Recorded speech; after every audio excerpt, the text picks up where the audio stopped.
Hello guys, welcome to 5th generation hobby shop. Review tayo ng bagong unit. Shoutout natin yung may-ari ng unit, Sir Alberto. Sir Alberto Gonzales, welcome to 5th generation hobby shop. Shoutout din natin si Sir Patrick Monk.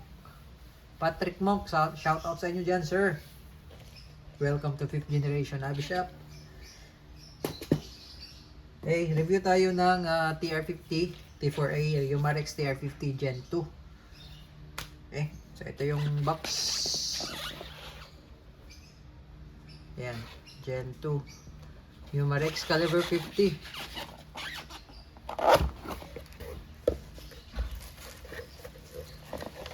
Ito siya.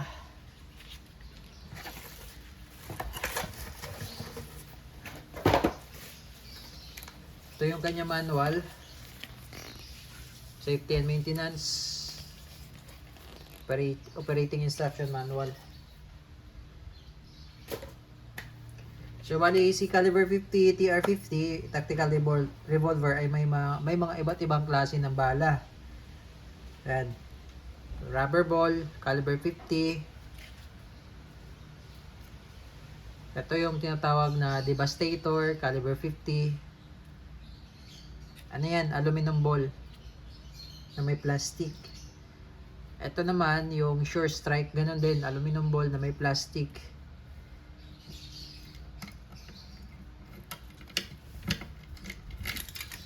Tapos ito, caliber 50 steel ball.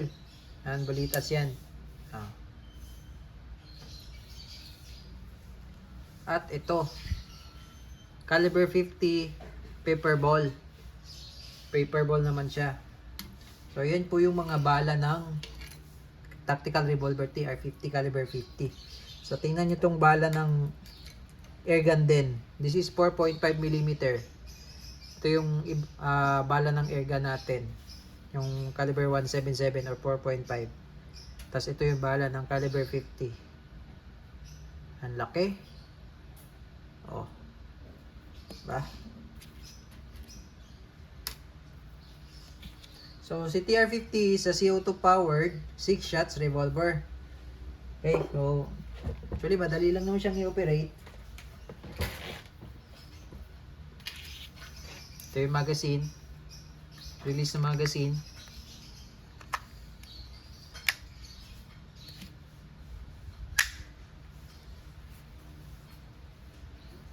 Tapos pwede mo siyang lagyan ng red dot optic, pwede mo rin siyang lagyan ng flashlight.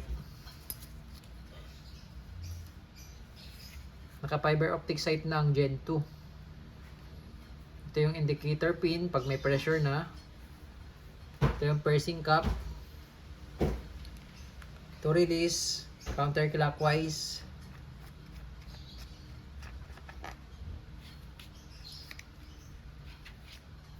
Load tayo ng CO2.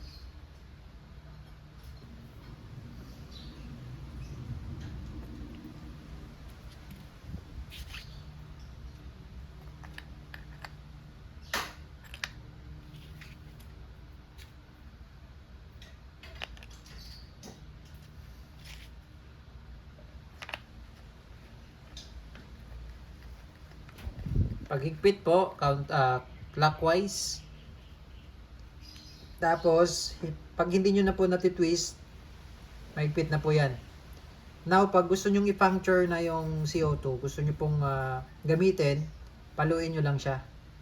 Pero pag hindi nyo siya gagamitin, nakastock lang yung CO2 dyan, hindi po yan makukonsume kasi wala pa po yan butas. Eh, pag gagamitin nyo, palo lang po. Load naman tayo ng rubber ball. Rubber ball po yung gagamitin natin pang testing.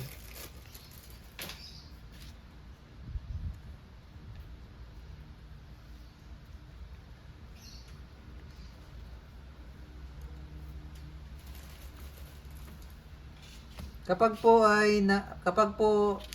ginamit nyo na, pinuncture nyo na yung binutas nyo na po yung CO2. Huwag nyo po siyang i-stack sa unit ng matagal. Gamitin nyo po kaagad. Pero kung wala naman butas yan, okay lang i-stack yan.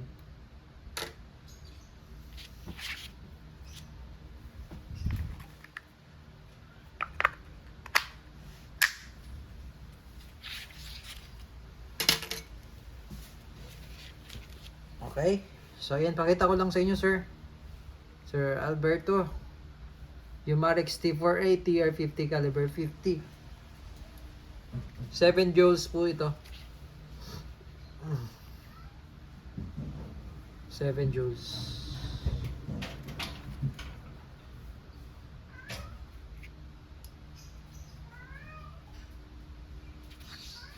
Okay, testingin natin, sir.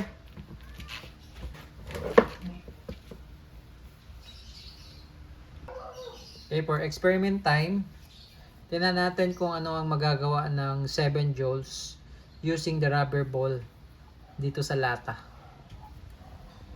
Tingnan natin. So, dito pala, sir, makikita nyo, kapag wala pang pressure sa loob yan, yung indicator pin niya nakalubog. Ngayon, pag pinalo ko ito, mapapuncture na yung CO2, mabubutas na. Ito, may makikita ka dyan kulay red indicator. Ibig sabihin, may pressure na sa loob. Paluin natin, sir, ha. Yan. So, may makikita kang red. Ibig sabihin, may pressure na siya. So, testing. Okay, so tingnan po natin kung ano yung magagawa ng 7 joules rubber ball sa lata. Okay. Firing.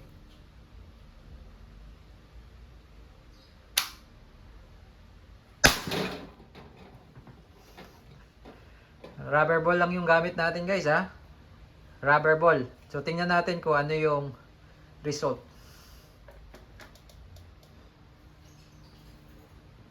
Ayan, guys. Tingnan nyo ang nangyari sa lata, oh. Hindi siya tumagos kasi nga rubber ball yung gamit natin, oh. Tingnan yung rubber ball na. Hindi nabasag yung rubber, oh. Oh. Pero yung lata, ang laki ng butas, oh. Oh. Ito kasi yan yung dating butas na yan, eh. Yan yung sa airgun na Glock 19X. Ayan, oh. Subukan natin dito, ha, sa part na to. Ito sa may isda. So tingnan natin, no? Papakita ko lang sa inyo kasi may nagtanong sa amin kung kaya ba niyang butasin yung lata. Okay, so take note, ang gamit natin rubber ball lang yan. How much more yung mga devastator, yung sure strike. Ayan. So rubber ball lang ang gamit natin. Tingnan natin dito, ha. Ito sa part na to. Okay. Firing.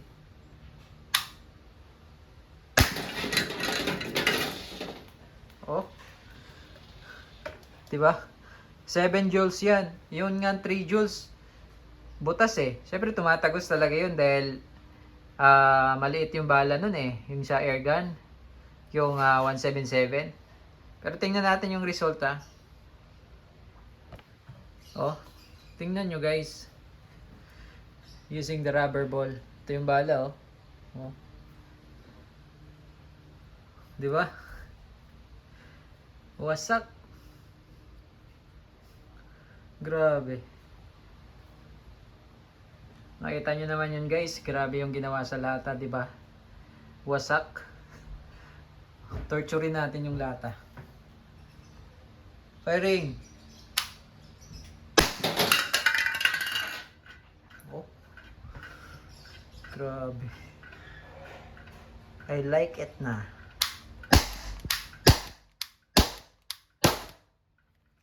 Okay, so first round tayo, no? First round.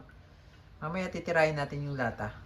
So, eto, sir, once na binutas nyo na, once na inactivate nyo, gamitin nyo po, huwag nyo pong i-stack sa unit ng matagal kasi pwede tayo magkaroon ng premature leak.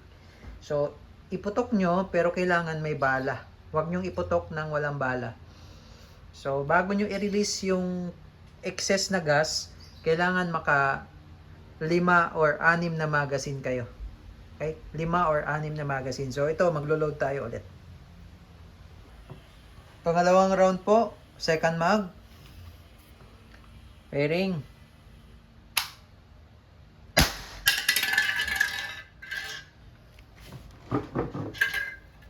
Balik.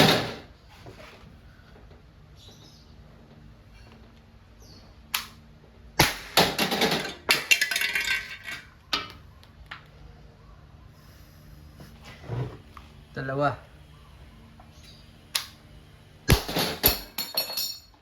Tatlo.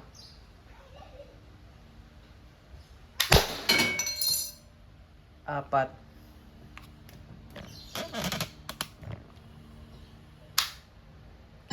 Lima. Anim. Okay, pan second mag pa lang tayo, sir, ha? Okay, pan third mag. Third magazine.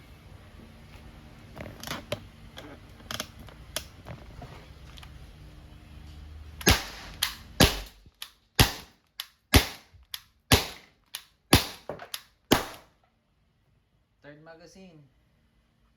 Torturein natin yung lata. So, pang fourth mag tayo, sir. Okay, fourth mag.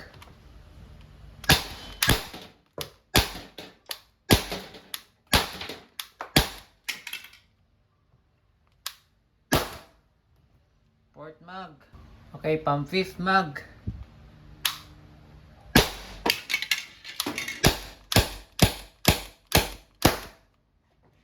Okay, fifth mag. O, tingnan nyo yung nangyari sa lata, oh. Oh.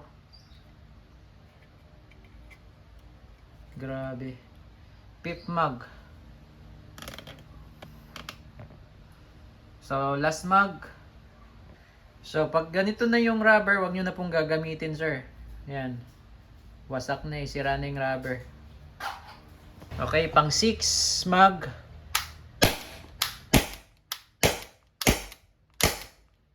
Okay, mahina na. Mahina na yung pang 6. So, hanggang 6 na magazine bago nyo i-release.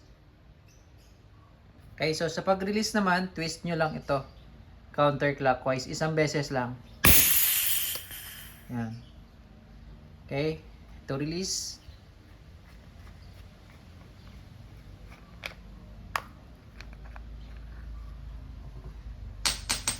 Then, bago nyo po lagyan ng CO2, pahinga lang 1 to 2 minutes.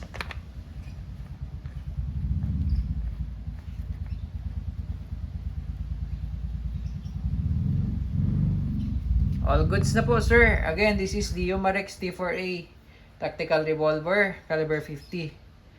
All goods na po. Thank you and have a nice day.